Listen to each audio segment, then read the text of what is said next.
back in Stillwater for the women's 6K as we are underway. Iowa State, your 8-time Big 12 champions. They have won 4 of the last 5 years. Of course, the Cowboys here on their home course, their biggest threat, but could Kaylee McCabe lead her West Virginia teammates perhaps to a team title for the first time here in the Big 12?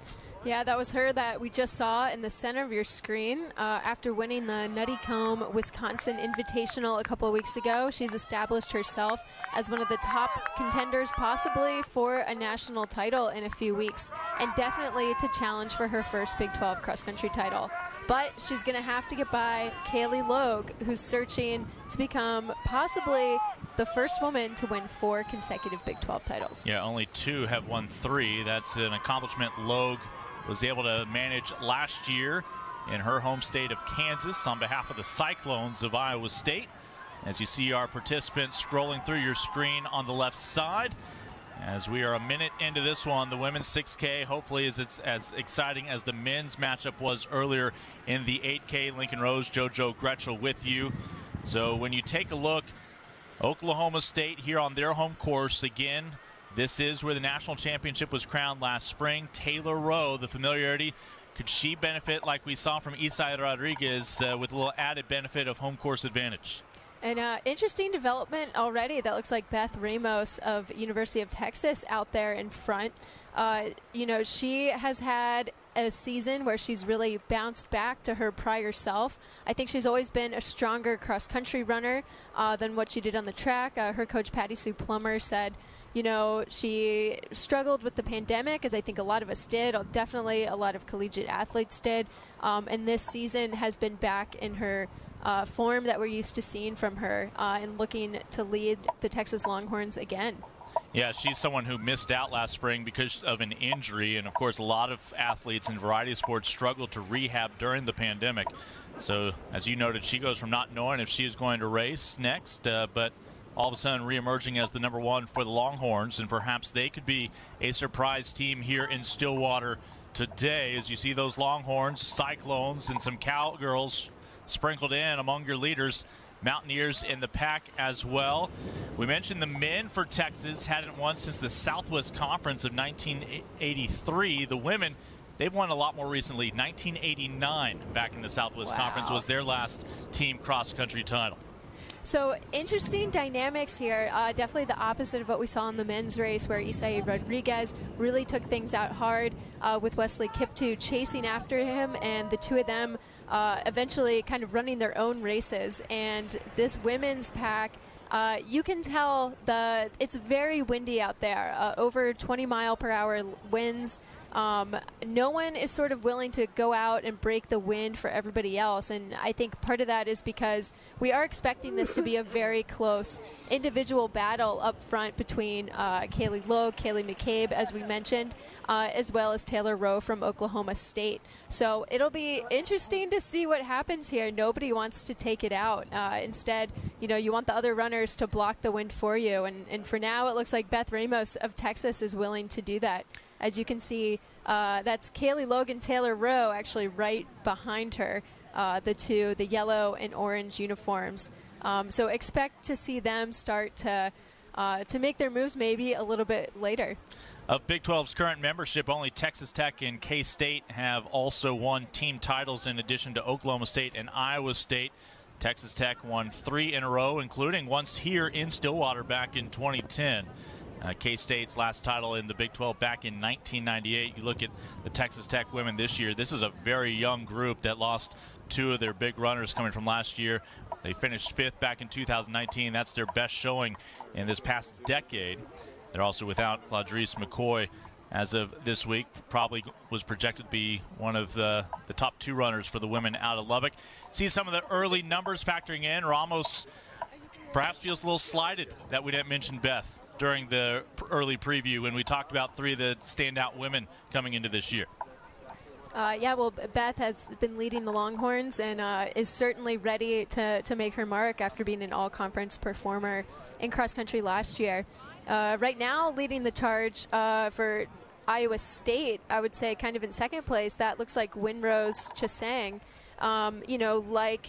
Iowa State's Kiptoo, who we just saw win the men's race. She is also a transfer. She came from Iowa Central Community College in 2020, so transferred during the pandemic year.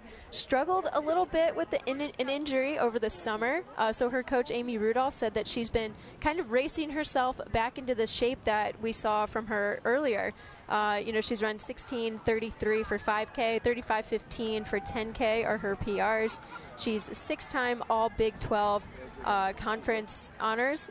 So certainly somebody who, racing into shape is ready to make an impact on this field.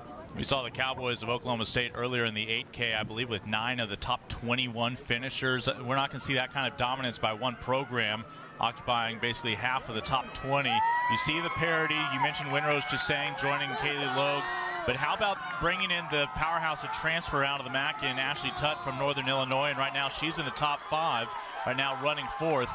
It wouldn't take much more than a sneeze to really change the standings right now with how close everybody is. Yeah, although, so we could just see when the runners were coming up the hill. It's interesting because the course is so wide. I think it's 30 to 35 feet wide. And we saw Gabby Hentemann from Oklahoma State and Kaylee McCabe from West Virginia sort of coming up the different side of the hill, and now we see both of them helping lead this pack, so they're starting to assume those top positions. That's Taylor Rowe, the lead cowgirl right now, in whatever path she's choosing to take on a course that's 30 to 35 feet wide. Everybody else is paying close notice because, again, so familiar with this course. Number 2 overall nationally last year on this course in the national championship. And you have to imagine she knows the best way to handle these turns, these climbs, and right now everybody paying close notice.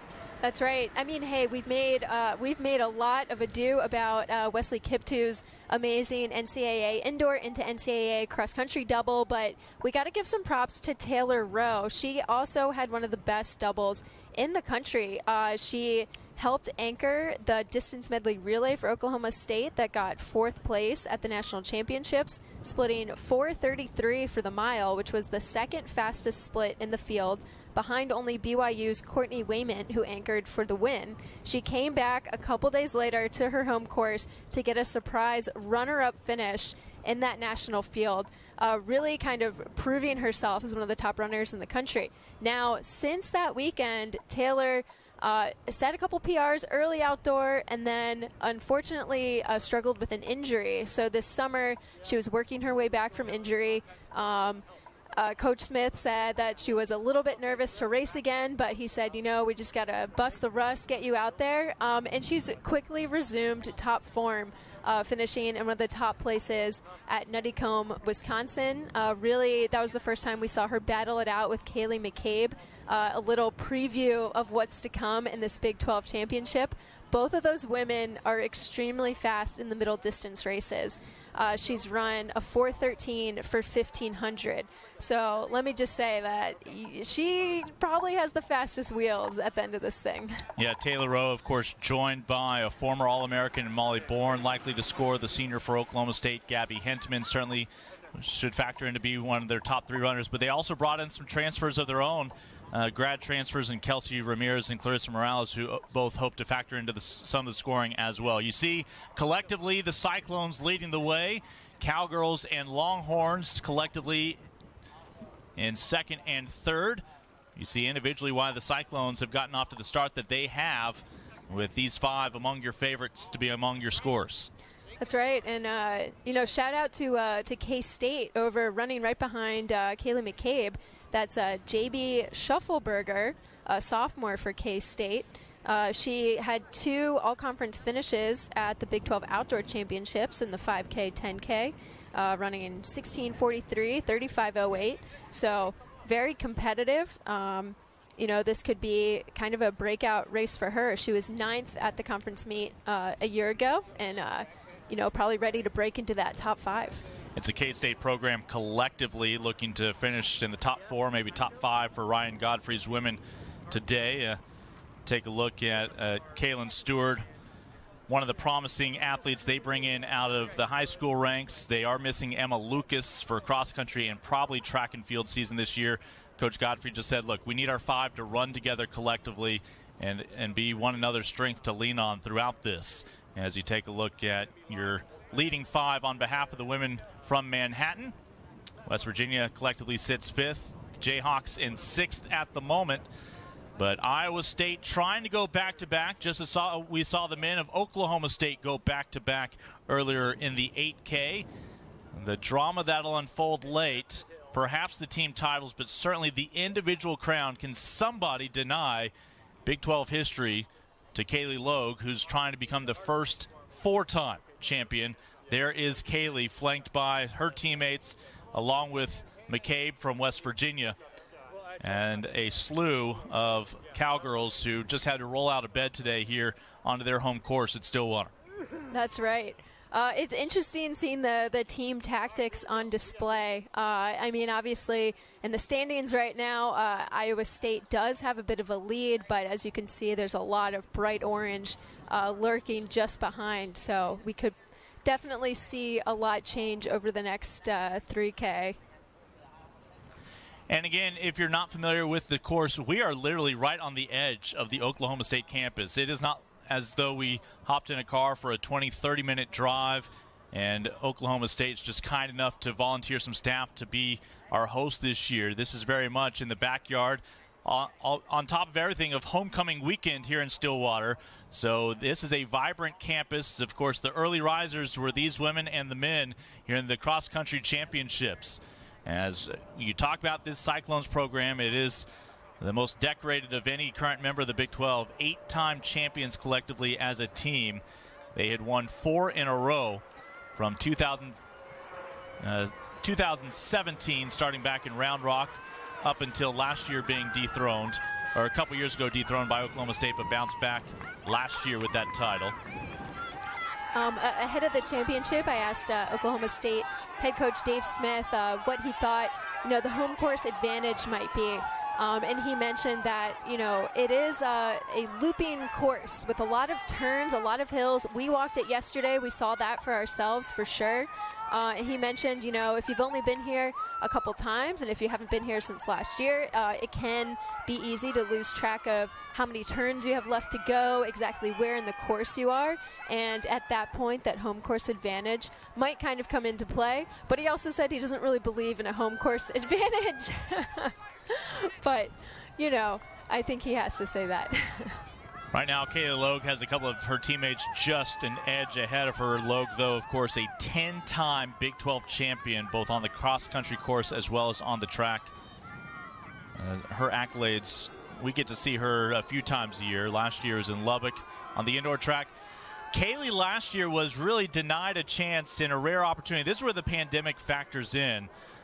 Logue, usually you have all your seeded runners in the 3K, all in the same race, the top individuals, but Logue had already run the 3K during the year, whereas Oklahoma State runners, among your favorites, never ran the 3K during the year because there were so few meets indoors. So Logue was essentially just running against the clock, not getting to run shoulder to shoulder with some of her competitors. She would actually finish 4th, unable to repeat in the 3K as a result, but it was just a small quirk in the fact that she didn't get to actually see and visualize her competition out there around her. That's not the case, though, as she tries for a 4th straight cross-country title here this morning in Stillwater. That's right, and running, shoulder to shoulder with her, that's Madeline Hill and Dana Fayen, two very improved runners from this past year. Dana Fayen in particular, Coach Amy Rudolph said that she's someone who the harder the conditions are, the harder the race is, the longer it is, the more comfortable she gets. And she's been trying to work with Dana to get more comfortable going harder early on. So this is a really interesting dynamic right now where the girls are all able to work together in the early stages of the race, which I think makes that hard effort feel a little easier. It just feels like practice in a way. It just feels like a hard tempo effort.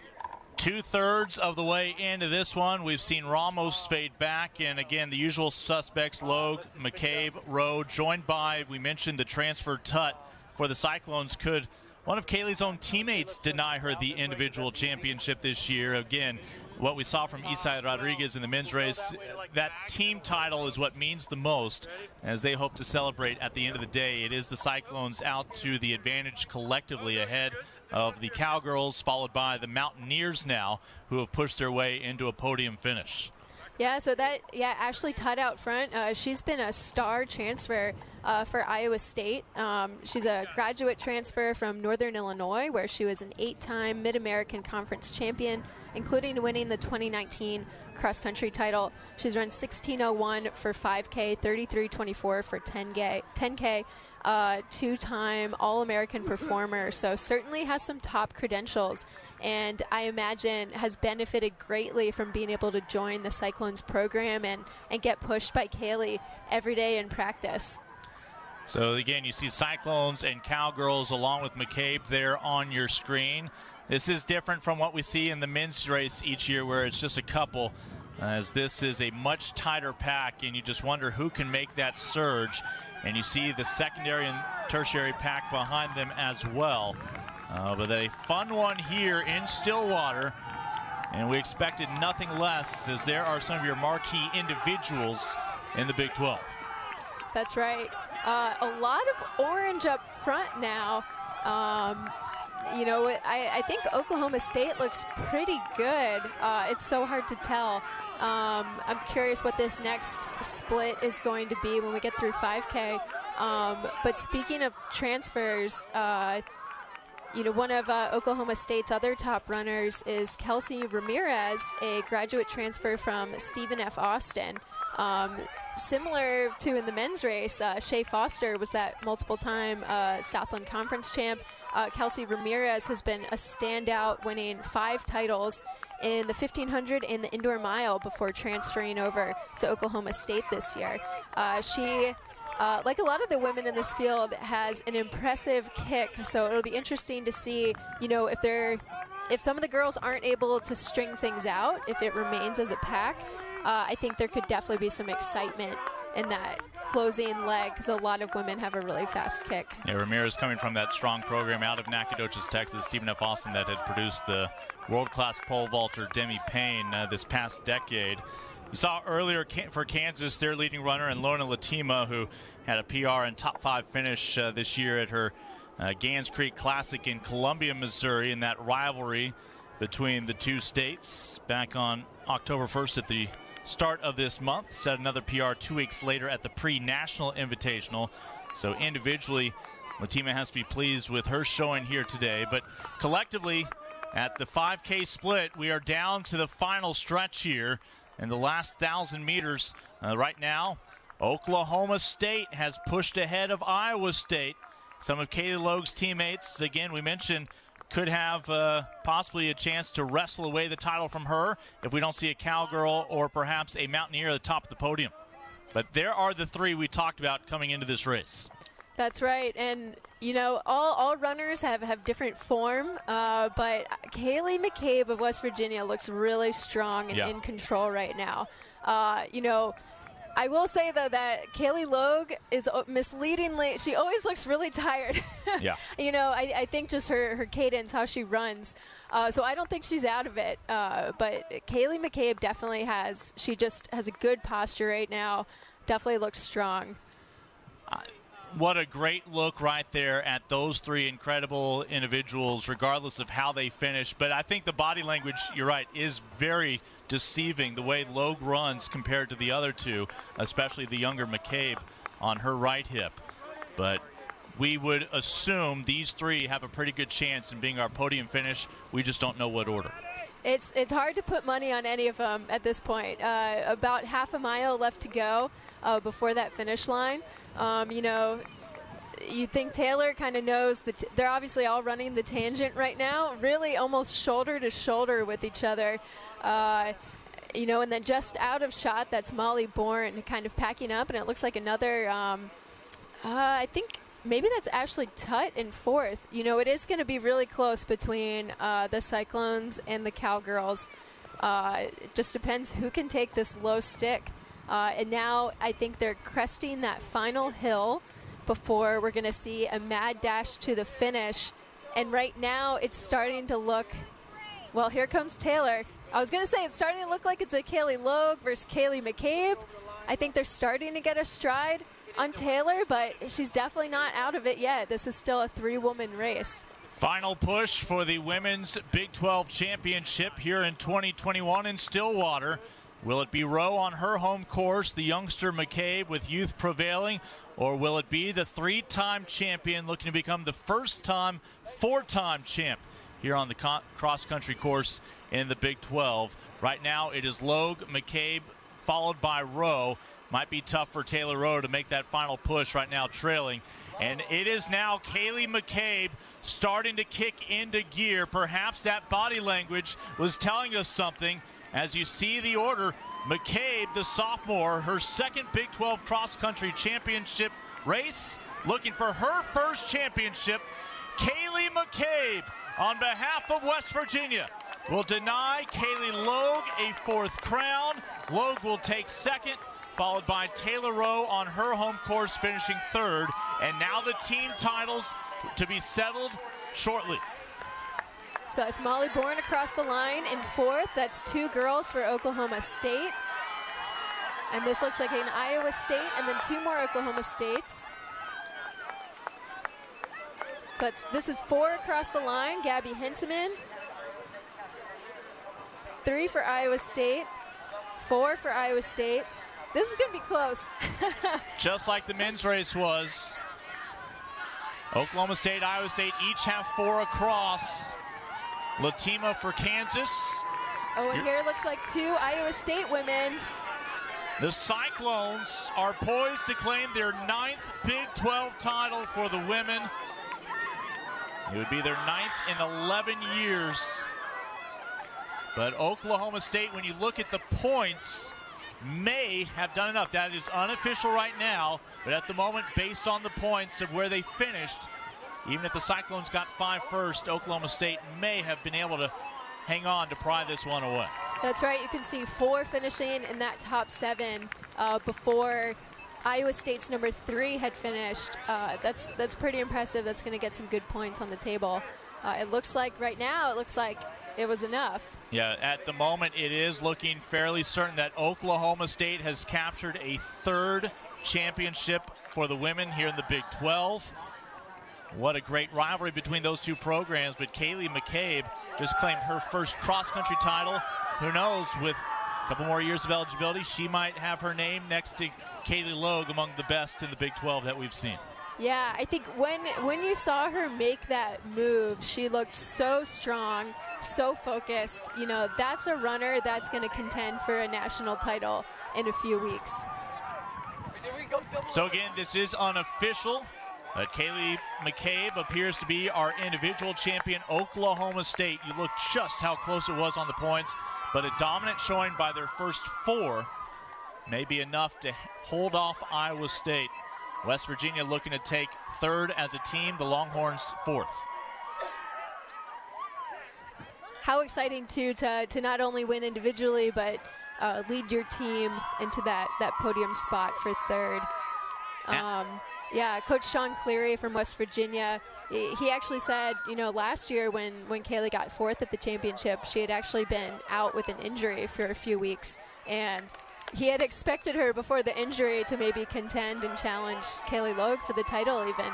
So I think this is sort of this season feels like a breakout season to, you know, us onlookers, but for the people in the West Virginia program, I think they've really seen her develop.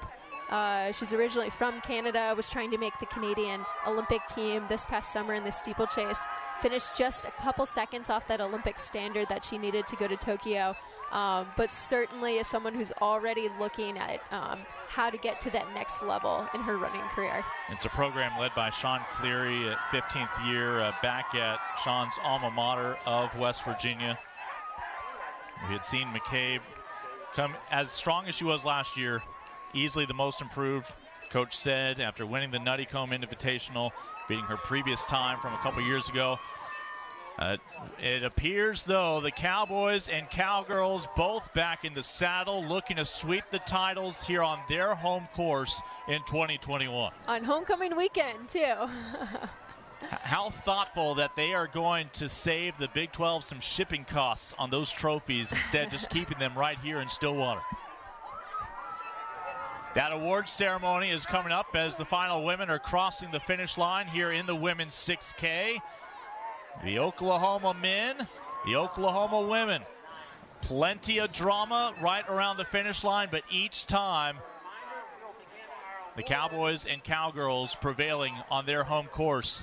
We will step aside one final time. When you rejoin us, trophies, hardware, handed out individually. Great talent will receive their gold. Team titles both are staying here in Stillwater.